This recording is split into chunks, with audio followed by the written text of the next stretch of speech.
What's up? How's it going, guys? Welcome back to another video right here on my channel. Now, today's video, I'm actually going to be telling you about what's happening in Loot Lake currently as of September 29th at around 4 p.m. Eastern. The island in the middle of Loot Lake has started to move. I have more information on what it's probably going to be doing, where it's going, and how it's all going to go down. If you love Fortnite, if you're interested in the storyline, definitely stick around all the way until the end of the video. I've got a ton of info to dish out, and you're definitely going to want to keep yourself completely in the loop as far as information is concerned. So, like I said, it's official. The island is on the move. It's barely moved. It's moved just a little bit, kind of northwest-west.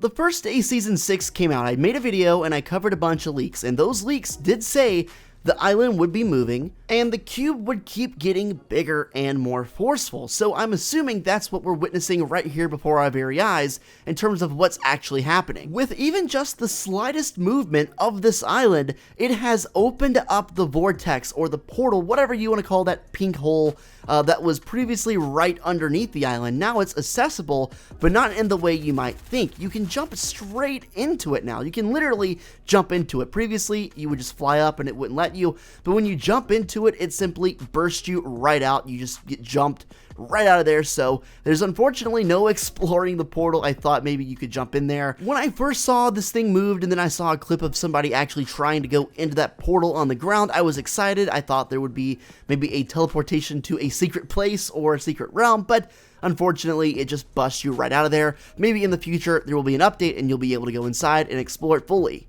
There was a glitch that basically shows the island in Salty Springs. I'm sure you guys know what I'm talking about. It just keeps happening even to this day. Because of that glitch, a ton of people thought it was going to move. And I mean, it was a glitch and it could have just been a glitch, but I think it was more than that. I think the glitch, yeah, it was a glitch, but I think it was actually foreshadowing where this thing might actually go. Combine all of that with this tweet Fortnite just put out 7 hours ago that says, "Darkness rises. Are you prepared?" You can see the island floating, and there's no lake. You can clearly tell there's no lake around, and that's just not the kind of geography that's around the lake, so you could tell that it was going to move. They sort of teased that earlier this morning, and I'm excited to see what actually comes of this. Obviously, there's some huge build-up with this whole event, because if you think about it, everything is connected. Every single thing, even from Season 5 and 4, is still in play here. In Season 5, we had the cube spawn, we had the cube roll around the map and make the runes, and then we had to go into Loot Lake, dissolve for a couple days, and then we had this island come straight up, courtesy of the cube's power. It looks like the cube was rolling around the map to make these runes to power itself up. I mean, there had to be a reason they made the runes instead of just having it go directly to Loot Lake. So the runes are obviously very, very important. They're the current sites of the Shadow Stones. But bottom line, there was a reason the runes were printed. We'll find out soon what it was, and I have a theory that just might be what it is. So as we know, it's only been a slight movement so far, but if it continues in that direction, and it very well might not, it could change literally at any moment for any reason, but let's just say for the sake of the video, this island is going to continue in the direction it started, northwest-west of Loot Lake. Now the funny thing about that is, the last rune that was printed was just south of Pleasant Park, which falls directly in line with where this thing is headed. Now, remember how I said the cube printed those runes for a reason? I feel like they're coming back to play here early in Season 6. My theory is the island is going to continue on its current trajectory, northwest-west, until it returns to the final rune spot. Once there, I predict it is going to somehow harness the energy of the rune it created, and then once it does, it'll continue moving in reverse order throughout all the runes. Now, I've conveniently made a map, a very crude map, I might add, that shows very briefly the track of this thing if it goes exactly how I described in reverse order.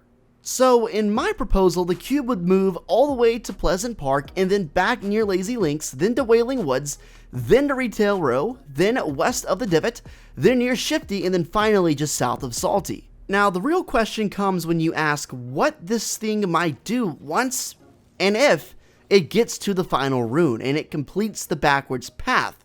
Well, there was a certain hill in the desert biome in the southeastern corner of the map that it spawned on. If you'll recall, it spawned from a strike of lightning, and I wonder if it could somehow return back to the dimension from which it came. I still feel like there's some connection between everything that's happened with the cube and Drift. Now, if you'll recall, Drift was the level 1 skin from the Season 5 Battle Pass. Drift was, at least we think, responsible for the cube forming, considering we're pretty sure he was an interdimensional time traveler of sorts. Now, this is reinforced when you take a look at what his pickaxe says. It's the Rift Edge, and it says piercing through the dimensional plane. Also, the cube has a very distinct pinkish/purple color, but the lightning that formed it, as well as the lightning that it would emit when you shoot it, was basically the same color as Drift's lightning, which of course if you level Drift all the way up to the max tier, you get that version of him with the lightning bolts around him, and the color was almost the exact same, so there's a very good theory that Drift is still at work here, even in another season. It was leaked a while ago that this island would be moving, and the island would be printing 2 new runes. Now, I'm not sure what's going on there. Obviously, I've laid my theory out. I think it makes a lot of sense for this to go in reverse order from which it came, and then somehow, upon completion, it could have a big final event. You know, the events are what drives Fortnite right now. There was a big event in Season 4 with the rocket. There was a big event, obviously, in Season 5 with the cube, and then the Loot Lake, the Thanos Lake. And the event is still underway. As long as this island is moving, as long as the island has a path, this thing is still a go. There's still a lot of stuff happening in Fortnite, and it's not slowing down anytime soon. And personally, it makes me so happy because I love the game and I want to see it be successful. And this is definitely the way to do it, to stay involved, to keep it coming, and to have genuinely good updates. And that's what they're doing. Now, if you'll recall with the cube, it moved very similar to the way the island is moving now. I mean, I guess you could say the cube is still moving because it's powering everything, but you know what I mean. The cube moved in very precise intervals. It started out as like an hour and a half, and then like the further it went down to like 40, 30 minutes, and then at the end it was like 28 minutes for the spin. But it makes me wonder if the island is going to have a set like amount of minutes until it has another move. I guess we'll find out once the next move happens, and who knows if it'll be today, who knows if it'll be tomorrow, but you can count on me to for sure keep you updated on what's going on here in Loot Lake. Well, I guess it's not even in Loot Lake anymore, it's moving, but I've got all the info coming at you right here first on my channel. So make sure you subscribe and have notifications turned on to keep yourself fully informed. If my theory actually does turn out to be true and this island is moving in reverse order to the runes it made, I wonder if there's going to be any significant impact to the map left when the cube finishes doing whatever it's doing to the previous rune spots. I mean, I could sit here all day, literally forever, just going on and on about predictions and speculation, but the only way to be 100% sure about what's happening is just to let it play out. So let me know if you guys agree or disagree with my theory. You know, regardless of what you think, definitely let me know. I love to talk to you guys in the comments, but I think it's very, very plausible, and in fact, pretty likely. I sincerely hope you guys enjoyed the video. If you made it to this point in the video, go ahead and comment down below island, just to let me know you stuck around all the way to the end. Keep an eye peeled for updates on the cube and this moving island, and I'll catch you in the next one. Peace out.